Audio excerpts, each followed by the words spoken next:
things bright and beautiful by Cesar Franz Alexander.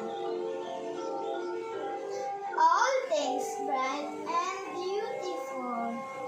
all creation, great and small, all things wise and wonderful, the Lord God made them all. Each little flower that opens,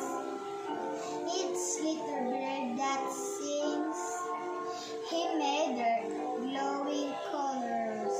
He made shining wings, the purple and the mountain, the river running by, the sunset and the morning, the pretty up the sky, the cloud wind in the winter, the summer sun, the ripe fruits in the garden, He made there